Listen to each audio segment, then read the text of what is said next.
US markets were closed for trading as Hurricane Sandy closed in on the east coast. The storm drove some risk aversion, and there was downward pressure on insurance stock prices in European markets, concerns about the extent of damage that will ensue. US markets are expected to be closed for trading until Wednesday. Fears about the disruption of the storm on US refineries boosted gasoline prices.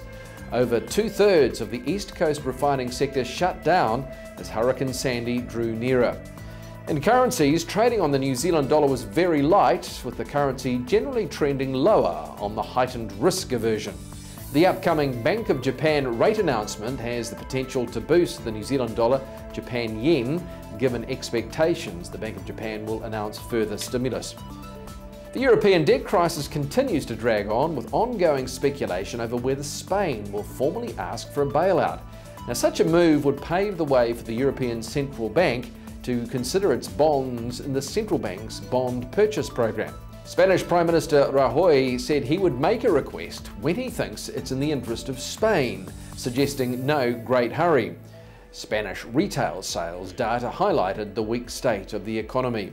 Sales fell 10.9% for the year to September. That's the largest decline on record. The result partly reflects the effects of the increase in the value-added tax. Over in Greece, its banks will delay announcing their 6-month results as the region looks to recapitalise its banking sector. A bill on the matter is scheduled to go before Parliament before the next aid payment comes through on 15th of November. Now, these developments saw a surge in Italian and Spanish bond yields overnight. Political risk in the regions have seen the spread in yields to German government bonds widen, reflecting the increase in borrowing costs for these economies. US consumer spending was stronger than expected in September.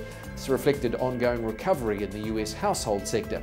Spending increased 0.8% over the month, building on the 0.5% increase in August. And Bank of Japan rate announcement, that's the big highlight of the markets. They're expecting the central bank to announce further stimulus to prop up the soft Japanese economy. Unemployment and industrial production data are also released in the country. Elsewhere, the Business Climate Indicator is released in Eurozone, while the Case-Shiller Home Price Index and Consumer Confidence are released in the United States.